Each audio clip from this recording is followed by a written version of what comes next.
Bonjour. Bonjour. Ah, tu sais, hier, j'ai trouvé dans ma boîte aux lettres quelque chose d'étonnant, tu vois. Une lettre avec, sur l'enveloppe, écrit mon nom, tu vois. Donc, j'ouvre, c'est une lettre écrite à la main. Madame, monsieur, donc elle ne savait pas si j'étais un homme ou... Et en fait, c'est la nouvelle manière de faire des témoins de Jéhovah, tu vois. Et donc, elle m'a laissé son numéro de téléphone fixe. Et puis, bon, voilà. Elle me dit qu'il va y avoir bientôt...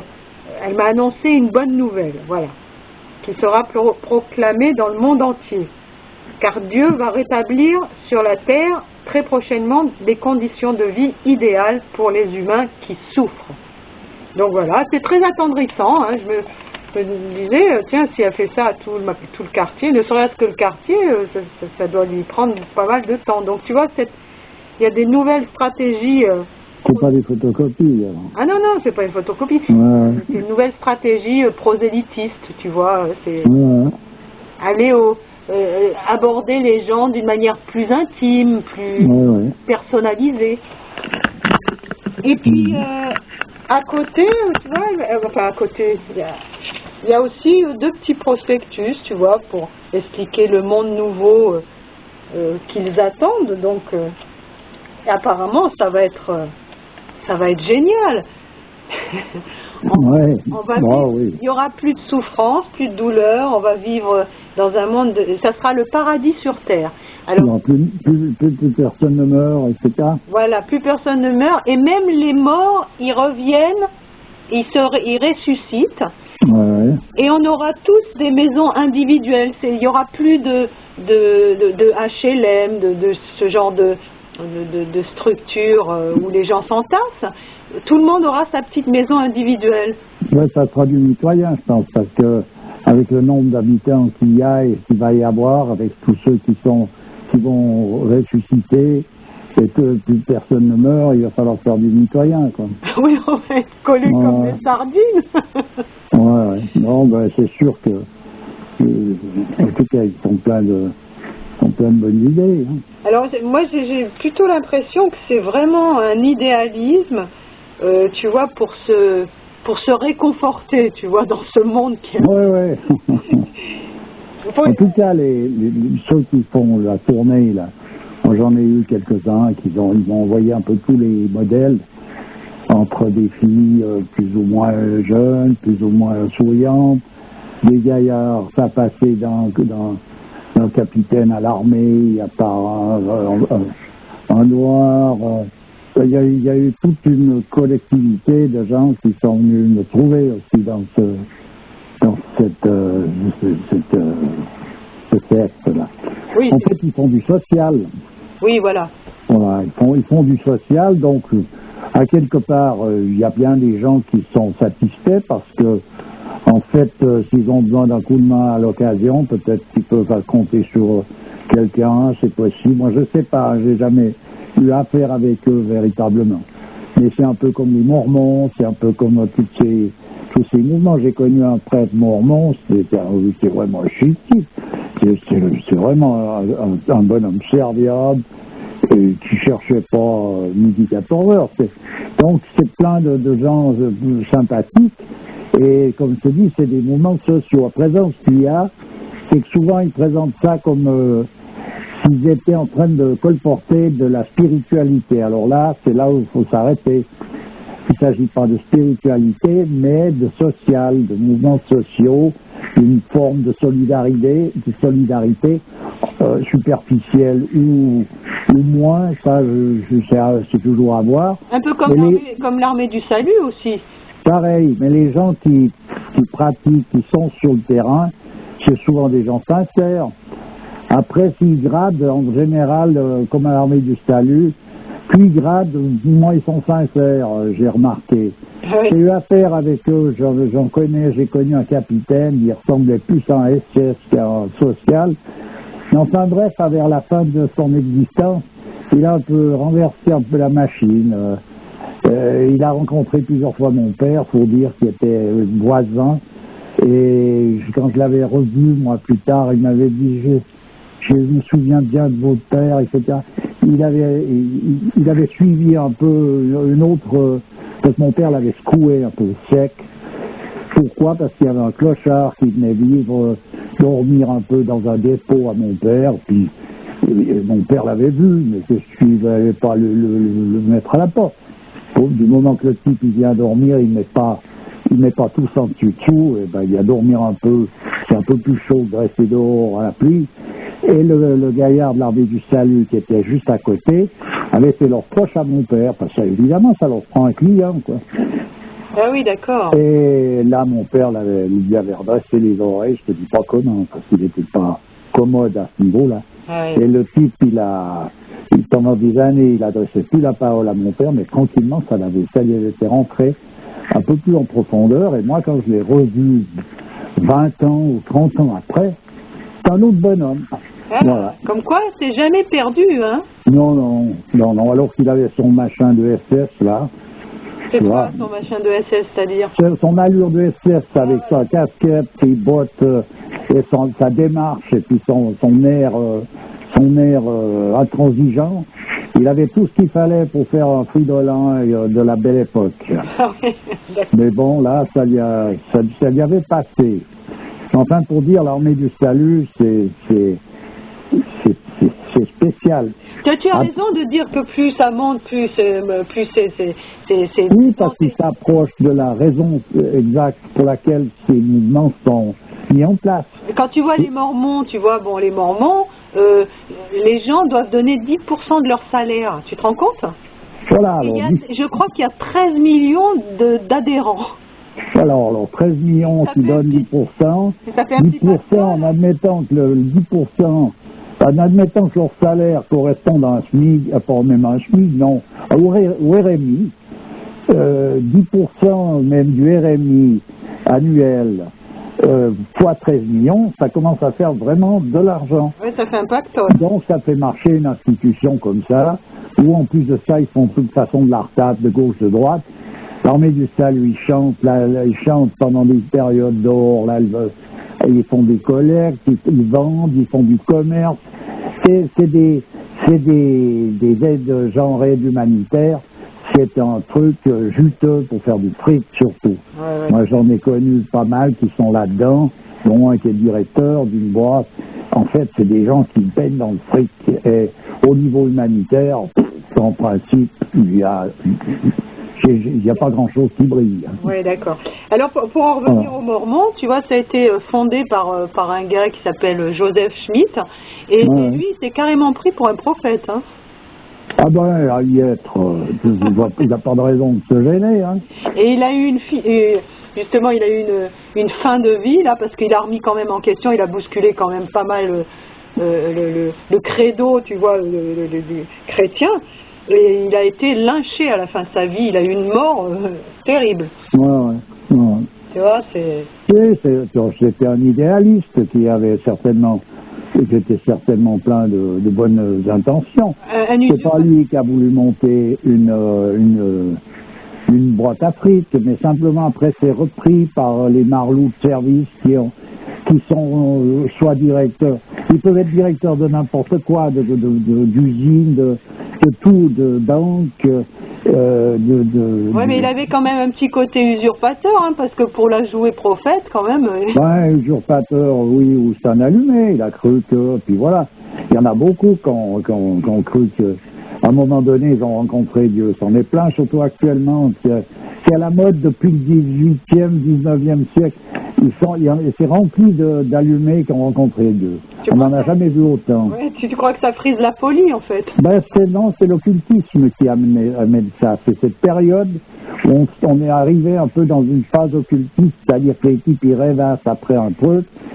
Ça leur apparaît tellement vrai que les voilà barrés dans l'histoire.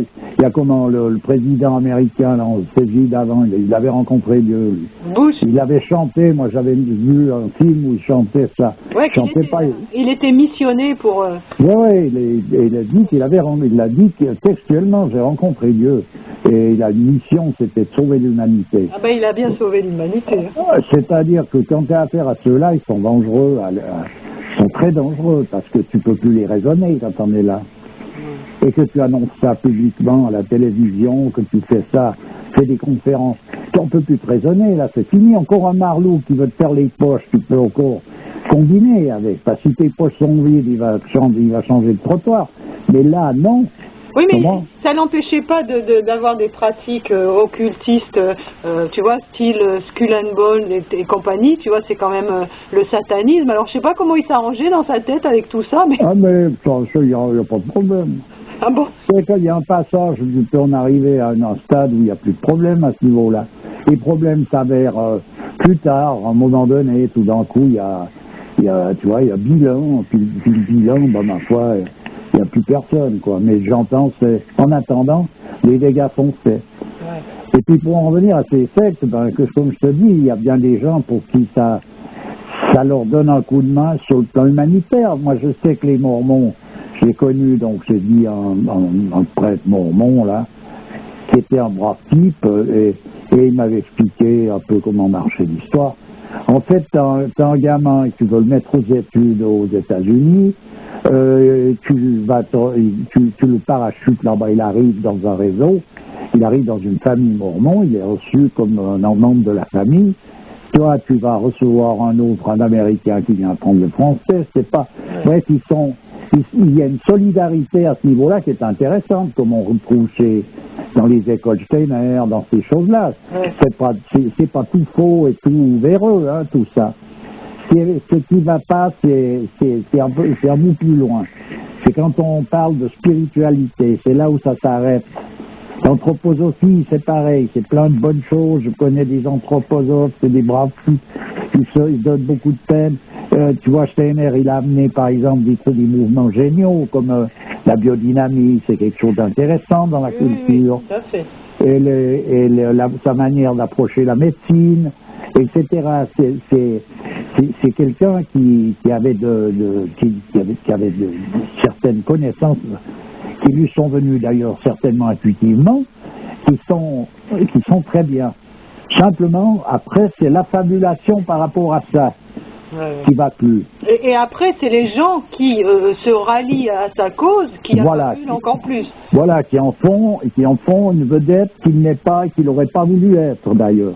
Parce qu'il n'a jamais prétendu, en tout cas il n'a pas prétendu aussi loin que ceux qui veulent lui mettre sur un piédestal. En fait, il loupe le piédestal dans le sens qu'il le pose à côté et donc il n'a pas la stabilité qu'il devrait avoir si on l'avait laissé dans son propre jus. Moi j'ai étudié Steiner, c'est un bonhomme intéressant.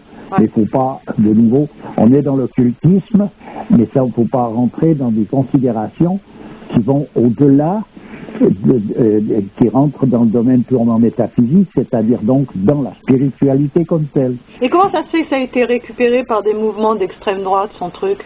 Mais parce que tous les trucs qui sont... Les hyènes, elles ne s'occupent pas de qui est mort, elles s'occupent du cadavre et elles se repèrent dedans. C'est tout. Donc, c'est récupérer les sphères du fric à prendre, c'est-à-dire, comme pour une hyène, s'il y a quelque chose à grignoter, et plus ça sent mauvais, mieux ça vaut, parce que ça veut dire qu'il y en aura beaucoup, il n'y a pas de concurrence. Ouais. Mais oui, mais c'est comme ça. Et ça, tu peux voir toutes ces organisations bienfaisantes. Je veux te dire, moi, mon père me disait, le diable, quand il veut se manifester, il commence par une chose, c'est de monter une œuvre de bienfaisance. Oui. À présent, je ne dis pas qu'il n'y a pas des gens, je ne parle pas de gens qui se donnent la peine de vouloir faire du bien. Je parle de ces organisations. On en a déjà parlé, on pourrait en étaler à perte de vue. Ouais. Il y a qu'à voir d'ailleurs, il y a Haïti, le dernier coup là, et il y a des millions qui sont partis en fumée. Ah ben, il faut de la retape pour ça, je peux te dire. Voilà, mais jusqu'à ton propre mobile, tu vois, on t'envoie des SMS Oui, oui, je sais. Ton mobile. Je sais, j'en ai reçu. Pour Haïti, quoi. Voilà. Mais tu vas voir à Haïti les pauvres gens, ce qu'ils ont reçu vraiment de la part de ces millions qu'ils ont encaissés. Tu verras que eux, ils savent pas de quoi tu parles. Ouais. Sûrement. C'est comme tout. Manière, là où il y a un vide social, ce genre de personnes viennent avec leur dévotion, là, donc ils mettent des gens très dévoués, hein, pour venir aider, et puis derrière, il y a les marlots de service qui viennent... Ah ben, il faut toujours un porte-drapeau, tu comprends, mais le porte-drapeau, il est devant, c'est lui qui peut ramasser les coups, il y a qu'à voir Joseph Smith, là, dont tu parlais, c'est lui qui s'est fait lyncher, c'est pas les guignols qui sont venus derrière, qui ont spéculé sur l'histoire, c'est pas ceux qui sont en train d'encaisser le 10% de la paye des adhérents. Lui, il n'a pas encaissé nécessairement 10% de la paye des adhérents pour ses poches, mais par contre, il a été lynché. Là, on est dans cette espèce de errance sombre, là, depuis pas mal de temps. Ouais, tout à fait. Voilà. Et pour en venir à ces mouvements ONG, on en a déjà parlé. C'est-à-dire que de toute façon, déjà la moitié de la somme qui est collectée, comme le cas d'Haïti, la moitié de la somme collectée revient aux frais généraux de l'organisation de ces œuvres, de ces aides humanitaires. Donc tu encaisses 100 millions, il y a un peu plus de 50 millions qui partent pour les frais généraux. Ensuite de ça, le restant, sûrement ils ont des comptes à rendre à plusieurs autres barlots qui, eux, veulent retirer aussi un morceau, ils ont droit à une part, tu vois, pour que le type puisse faire aller son histoire, faut qu'il passe à la caisse. C'est un peu le procédé des truands, des barbeaux, de tous ces gens-là. Donc le racket, quoi. Voilà, tu as le droit de passer là, mais tu payes ton machin.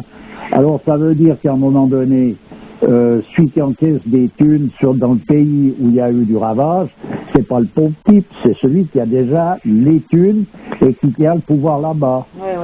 C'est eux qui encaissent la somme d'argent qui a été collectée pour les pauvres qui se sont fait matraquer.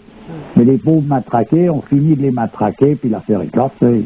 Pour en revenir aux communautés, là, il y a les Amish, c'est une communauté chrétienne qui vit vraiment d'une façon très simple, à l'écart de la société moderne. Ils sont pas inintéressants dans leur truc, hein. Ils sont un peu fanatiques, mais bon... C'est plein de gens intéressants dans tout, c'est plein de...